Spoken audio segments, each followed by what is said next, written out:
ವೈಕುಂಠವೆಂದರೆ ವಿಷ್ಣು ಲೋಕ.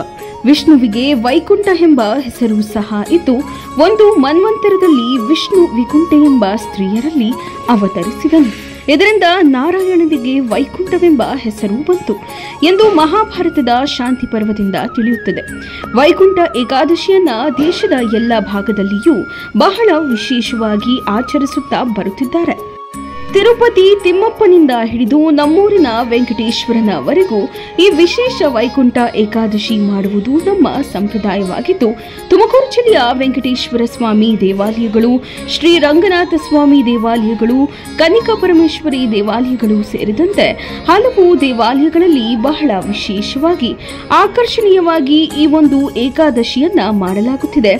ತುರುವೇಕೆರೆ ತಾಲೂಕಿನ ಸಂಪಿಗೆಯಲ್ಲಿ ಲಕ್ಷಾಂತರ ಜನರು ಆಗಮಿಸಿ ದೇವರ ದರ್ಶನ ಪಡೆಯುತ್ತಾರೆ. ಇನ್ನು ಅದೇ ರೀತಿ ಕೊರಟಗೆರೆ, ಪಾವಗಡ, ಮಧುಗಿರಿ, ತುಮಕೂರು, ಚಿಕ್ಕನಾಯಕನಹಳ್ಳಿ ಎಲ್ಲ ಭಾಗದಲ್ಲಿಯೂ ಸಹ ಈ ಒಂದು ವಿಶೇಷ ವೈಕುಂಠ ಏಕಾದಶಿ ನಡೆಯುತ್ತದೆ. ಗುಬ್ಬಿ ತಾಲೂಕಿನ ಅಳಲುಘಟ್ಟ, ಎಮ್ಎನ್ ಕೋಟೆ, ಹೊಸಕೆರೆ, ಗುಬ್ಬಿ ಪಟ್ಟಣದ ಬ್ಯಾಟರಾಯಸ್ವಾಮಿ, ಕನ್ನಿಕಾ ಪರಮೇಶ್ವರಿ ಸೇರಿದಂತೆ ಹಲವು ದೇವಾಲಯಗಳಲ್ಲಿ ವಿಶೇಷ ಪೂಜೆಗಳು ಮುಂಜಾನೆಯಿಂದಲೇ ಆರಂಭವಾಗಿದ್ದು, ಸಾವಿರಾರು ಭಕ್ತರು ಆಗಮಿಸಿ ದೇವರ ದರ್ಶನ ಪಡೆಯುತ್ತಿದ್ದಾರೆ.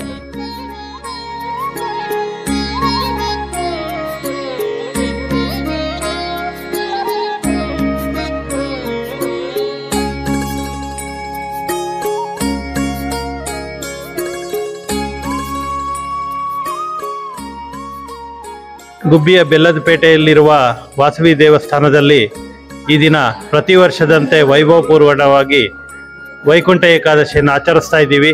ಎಲ್ಲರಿಗೂ ತಿಳಿದಿರುವಂತೆ ವಿಷ್ಣು ಪುರಾಣದಲ್ಲಿ ಬಹಳ ಮುಖ್ಯವಾದ ವೈಕುಂಠ ದ್ವಾರ ಓಪನ್ ಆಗಿರುವಂಥ ಒಂದೇ ಒಂದು ದಿನ ಅಂದರೆ ವೈಕುಂಠ ಏಕಾದಶಿಯ ದಿನ. ಅಂತಹ ಒಂದು ಸುದಿನ ಜನರೆಲ್ಲರೂ ಬಂದು ನಾರಾಯಣನ ದರ್ಶನ ಮಾಡಿದ್ರೆ ವೈಕುಂಠ ಪ್ರಾಪ್ತಿಯಾಗುತ್ತೆ ಅನ್ನೋ ಒಂದು ನಂಬಿಕೆ ಇರುವುದರಿಂದ ಜನಗಳು ಹೆಚ್ಚು ಹೆಚ್ಚು ರೀತಿಯಲ್ಲಿ ಬರಲಿ, ಒಂದು ದೇವರ ಆಶೀರ್ವಾದ ಪಡೆಯಲಿ ಅನ್ನೋ ಒಂದೇ ಒಂದು ಉದ್ದೇಶದಿಂದ ನಮ್ಮ ದೇವಸ್ಥಾನದಲ್ಲಿ ಪ್ರತಿ ವರ್ಷ ನಡೆಸ್ಕೊಂಡು ಬರ್ತಾ ಇದ್ದೀವಿ. ವೈಕುಂಠ ಏಕಾದಶಿ ಪ್ರಯುಕ್ತ ವಿಶೇಷವಾದ ರಸ್ತೆ ಪಾವಗಡದಲ್ಲಿ ನಿರ್ಮಾಣವಾಗಿರುವಂತಹ ದೇವಗಿರಿ ವೆಂಕಟೇಶ್ವರ ಸ್ವಾಮಿ ದೇವಸ್ಥಾನದಲ್ಲಿ ಬೆಳಗಿನ ಜಾವ 5 ಗಂಟೆಗೆಲ್ಲ ಕೂಡ ಪ್ರಾಕಾರೋತ್ಸವ ಸಮೇತವಾಗಿ ಸ್ವಾಮಿಗೆ ವಿಶೇಷವಾಗಿ ಅಲಂಕರಣೆ, ಅಭಿಷೇಕ ಮತ್ತು ಕಳಾ ಹೋಮ ಇವೆಲ್ಲ ಕೂಡ ಆಗಿ ಭಕ್ತರಿಗೆ ದರ್ಶನಕ್ಕೋಸ್ಕರ ಏರ್ಪಾಟು ಮಾಡಲಾಗಿದೆ.